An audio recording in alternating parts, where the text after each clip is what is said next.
Howie Roseman, the general manager of the Philadelphia Eagles, should not in any way be near the draft when it comes to selecting players. This is going to be one of the absolute most important drafts in team history.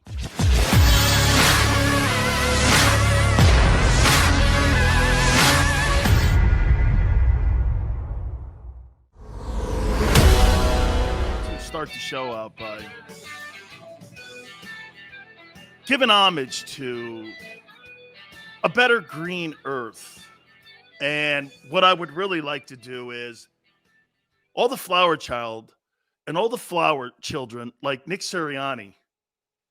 I would just like for all of you to know that when you put manure in the ground and you seed it, it grows and it grows a little bit. Then it grows a little more. Then it becomes the flower. Then it becomes the Eagles.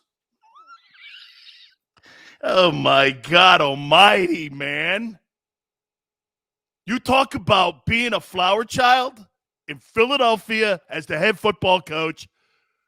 Hey, man, of the Philadelphia Eagles. I'm a flower. That's a new T-shirt for Nick Sirianni. I'm a flower. The Eagles are like planting a flower. You know, you plant it, you put manure down, and good grief almighty. You got Flower Sirianni and you got Hollywood Howie. I mean, this is right up the owner's rear end, isn't it, man? Okay, you got a freak show that you're airing right now in front of the entire nation, in front of the entire city of Philadelphia. You know what the name of the movie is? It's called Imploded. It's called Imploded. Flower Sirianni and Hollywood Howie. Holy cow. This can't get any better, man. This cannot get any better. This guy stands in front of, okay, I gave the Kobayashi, pep talk videos. I gave that kind of a pass. But the planting of the flower seeds is another new one here. I've never heard an NFL head coach. Can you imagine Belichick getting in front of a microphone and going, yeah, man. You know, like growing the Patriots is like planting pumpkin seeds. And, you know, you put manure. Can you imagine any great coach doing that? Man, this thing, seriously, it's embarrassing now. This thing's embarrassing. You fired Doug Peterson for Flower Sirianni. Well, you plant seeds and, oh, my God almighty. Oh, my God, man. I cannot believe what I see at the podium when it comes to Eagle coaches. You got Eagle coaches saying that the players on our team right now can't execute the playbook, both DC and the head coach. And now you're talking analogies of planting seeds and crap. Dude, I mean it. Let me just throw this out at you here, and let me just start with this. Folks, the April 2022 NFL Draft, Howie Roseman, the general manager of the Philadelphia Eagles, should not in any way be near the draft when it comes to selecting players. This is going to be one of the absolute most important drafts in team history. You've got 3 top 10 picks in the first round of the National Football League draft next April. You can't go wrong here. You can't be picking, and I've got the list here, and I wrote it down. Marcus Smith, Watkins, Derek Bennett, Andre Dillard, Jalen Reagor. You can't be making picks like this. Listen, I get it. You get credit for 17. No question about it. And the fact that you weren't really the general manager of the team in 2015. I get that. I understand the whole history. But you've been the general manager of that football team and in Jeffrey Lurie's ear since 2010. Okay? You get credit for the Super Bowl.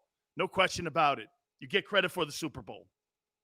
But that doesn't give you hall passes to fail.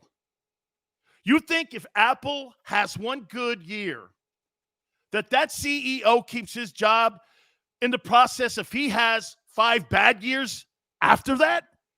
He doesn't get a chance to keep his job. You cannot in any way whatsoever allow a man who has made these premium picks to pick your drafts next year. He is not capable of doing it. Do you know the last time that the Eagles drafted a non-first round defensive player? It was 16 years ago, Trent Cole. That organization is awful at draft. It's awful.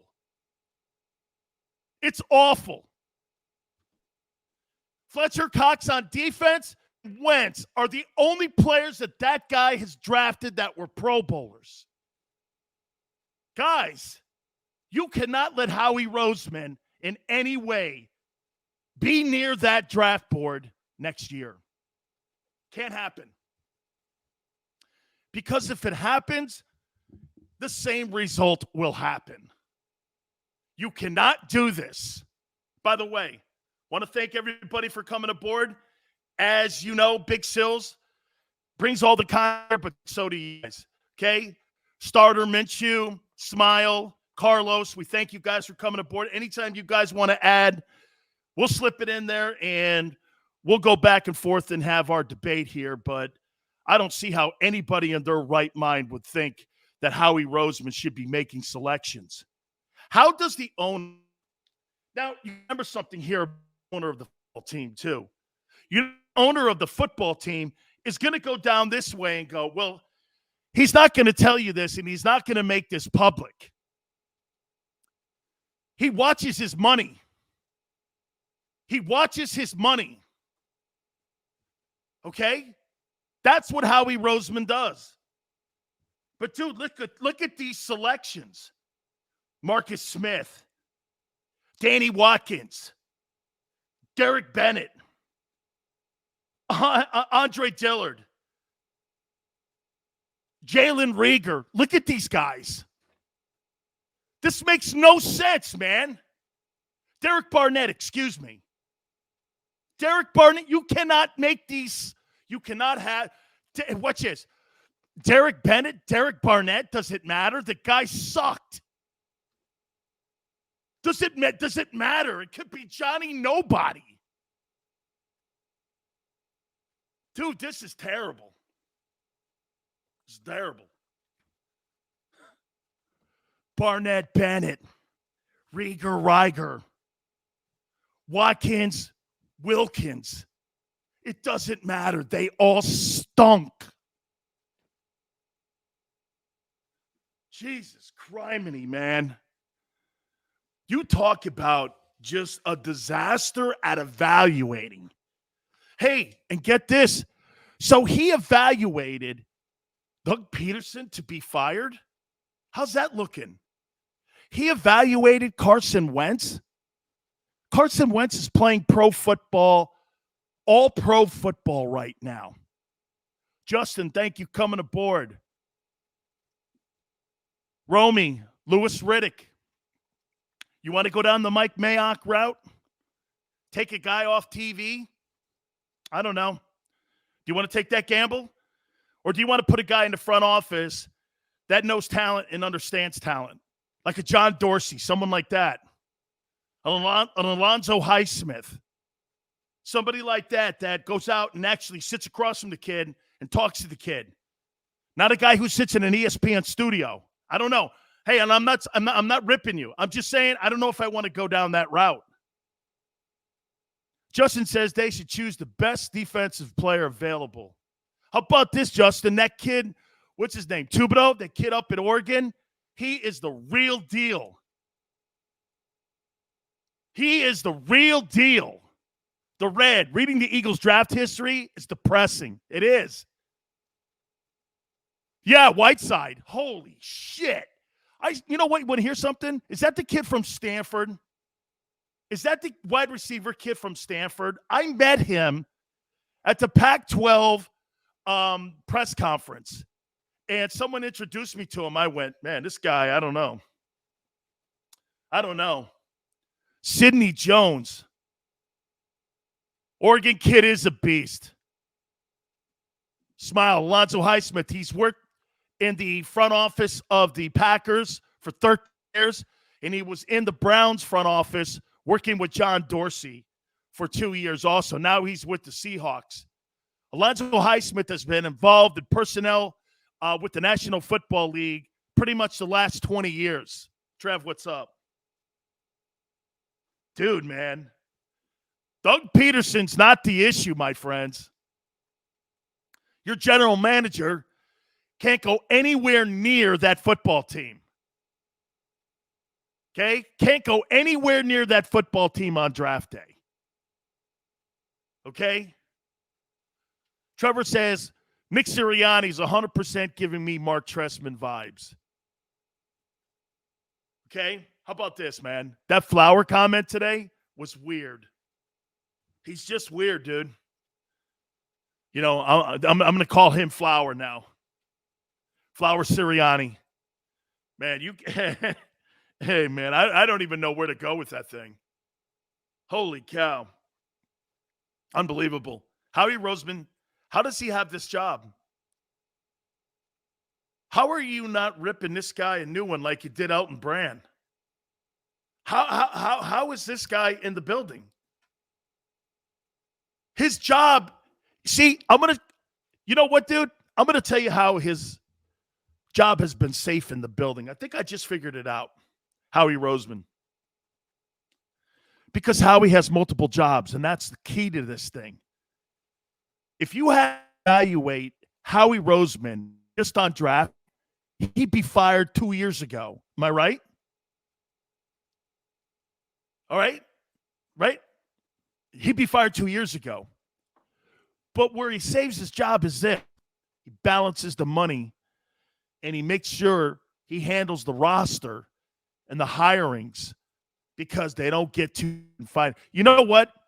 The owner of the Eagles wants to be Jerry Jones without spending the money. And he regrets giving Carson Wentz that deal. Do you understand that if this were the Pittsburgh Steelers, I'm going to say something to you guys that's probably going to piss you guys off more than anybody has ever said anything to you before in Philadelphia.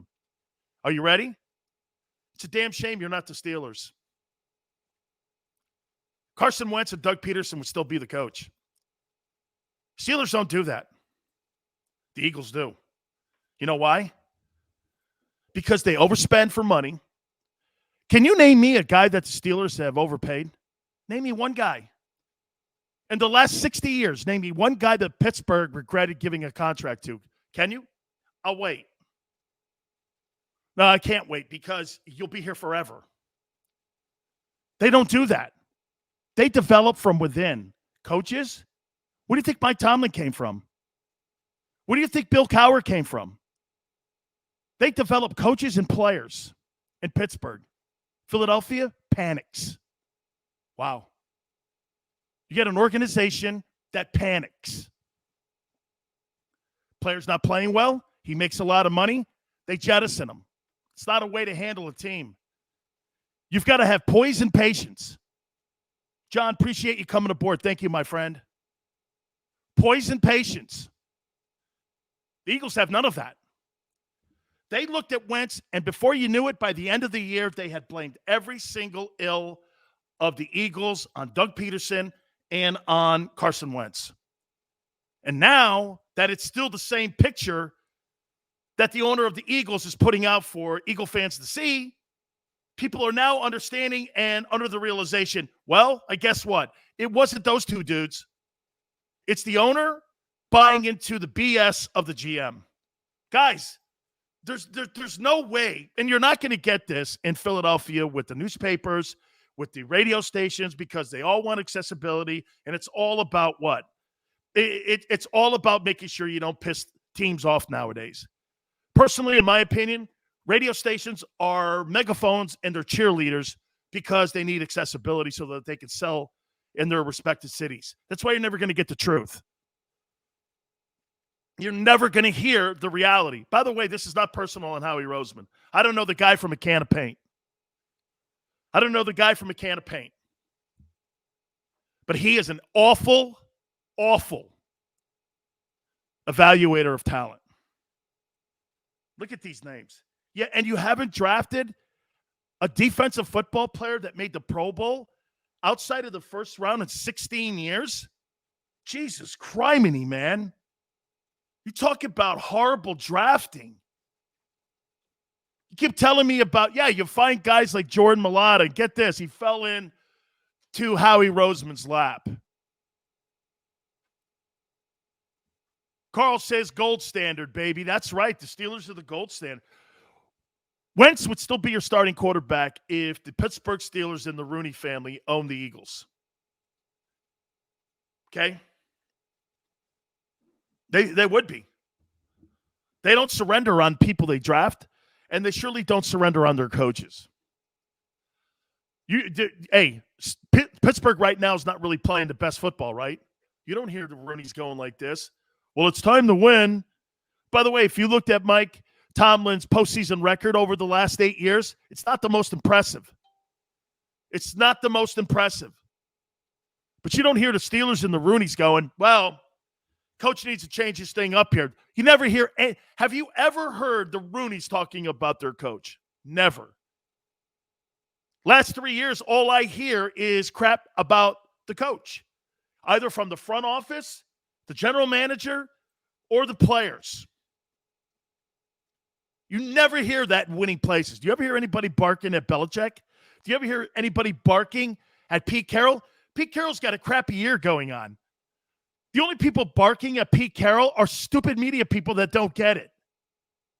When you pay a quarterback big money, you have to cut in other places. Hello? That's why there's a salary cap. That's why the league loves the way the league is set up this way. That's why you see new teams every year. Why do you think the NFL lessens the schedule of loser teams? They lessen it so that you have an opportunity of turning your season around in 1 year. It's fool's gold sometimes in many ways. BC says commentators defending Hurts with Burrow making the Bengals competitive. BC, you're damn right. How can you defend Jalen Hurts? Well, how many more starts do you need? I only needed 7 with Burrow in Cincinnati. Wait a minute. Let me get this right. Places that are known for losing. The Chargers, Cincinnati. Well, those quarterbacks are turning the fortunes around of those teams. I mean, big time. Oh, by the way, Arizona too? What's Kyler Murray doing? How many starts do you think you needed to see if Kyler Murray's a good player? 50? I love what they're doing in Cleveland. Look at what the media is doing for Baker Mayfield. This guy's had 50-plus starts. You want to hear something even more obnoxious out of that asshole in Cleveland? Oh, maybe I can play this weekend. Guy, what are you saying, man? Leaders just don't go up there and say, maybe I'm going to play this weekend. My shoulder's feeling, maybe I'm going to play, Dude, go play. Your team's counting on you. If you can make a comment like that, go play. There's a way to conduct yourself and a way to carry yourself. By the way, I think Jalen does all of that exceptionally well. Exceptionally well. Right. The Red says, look at the Bills. Bills, how many years did they have seasons where they didn't make the postseason? They draft Josh Allen. Good night. AFC East is to rest.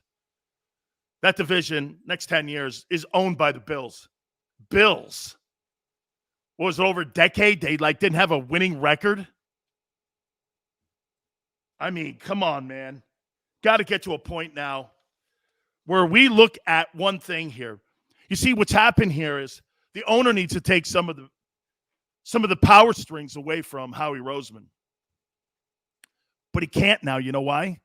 Because he's got a training wheels head coach. The owner is afraid to hire people with big personalities now. That's the new trend. You know why? If you don't have these coaches, you ever notice? Where are the coaches with the big personalities now? and the big power in the room. Can you name me any? Name me a coach that's got gigantic power. Let's see. Mike Tomlin, okay, he's old school. Belichick, okay, he's old school. Seattle, okay, he's old school. Name me one new guy. People are now starting to figure it out about Kyle Shanahan, too. Kyle Shanahan has another losing season. Okay? Kyle Shanahan has another losing season. That'll be 4 and 5 years. By the way, Monkey Mind Bananas. Let me throw you this one here. He says, Andy. He's talking to Andy Reid in Kansas City. You know what's funny about Andy? Anytime Andy Reid gets control of the personnel, wherever he's been, Philadelphia or in Kansas City, don't those teams start to disintegrate in front of your eyes? Look at Kansas City. That team was not built by Andy Reid. That team was built by John Dorsey. It wasn't built by Andy. John Dorsey was there. And Andy didn't like the way that John Dorsey had control of the personnel. And so Andy Reid went to Clark Hunt, the owner of the team, and said it'd be best if they parted ways. Yeah, that's right. And now look now. They're what are they? Under 500, 3-4? You know, it's one thing to get Patrick Mahomes. And by the way, who was the guy that evaluated him and told Andy, this guy from Texas Tech is an unbelievable player?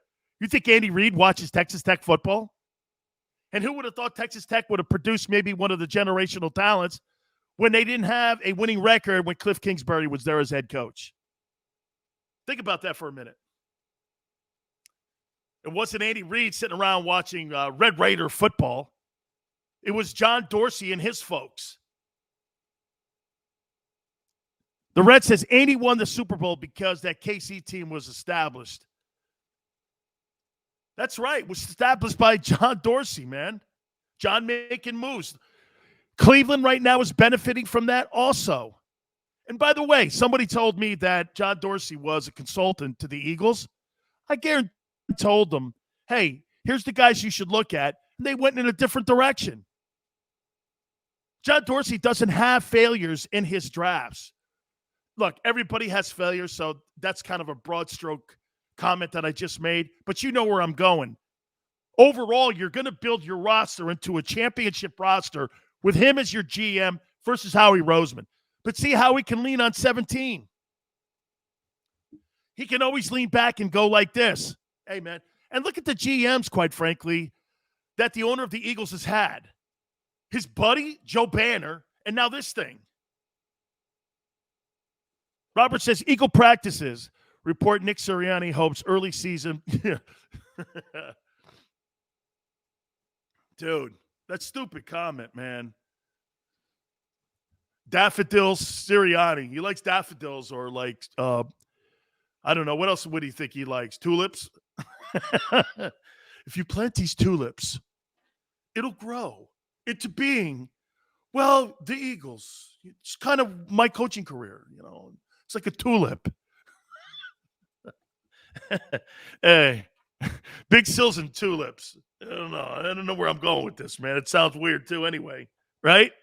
I mean, this guy's like saying that if he plants tulips, you know, it's like his coaching career. I'm like,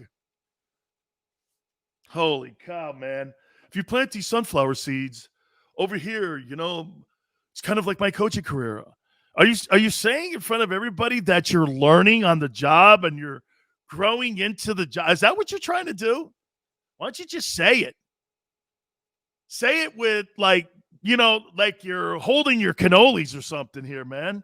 Hey, I'm growing into the thing. Why can't you just be like that instead of doing this whole thing like you belong in Haight-Ashbury up in San Francisco? Yeah, man, you know, I was planting these tulips and I realized that that's my coaching career. Tulips in Philly. Yeah, that sounds like it works. Yeah, it started more like mushrooms. Sounds like maybe he has them before he gets in front of the microphones. Yeah, I mean, watch this. Oh, here is Nick Sirianni at today's press conference. Hold on, I do. I have my shades. Hang on. Here's Nick. Yeah, man, you know, I got to tell you. I got to tell you, man, I know you guys are questioning. Hold on, what was I talking about? Oh, yeah. Hold on. What was I talking about? Oh, yeah, the growth. Oh, yeah, that's right. Tulips. Hold on. Yeah, man, I was sitting around, with my legs crossed, and I was praying to Zen, and then I realized, me being an NFL coach, yeah. What was I talking about? Oh yeah. Hang on, hang. Yeah. Why do I sound like Beavis and Butthead? Hold on for a minute. Right? Why do I sound like Beavis and Butthead? All right. Why do I sound like Beavis and Butthead? Holy cow, man. Dude, really? All right. We're going to hit on this one. How and when does the owner of the Eagles come to the realization, okay, that the general manager has to go? We'll do that next.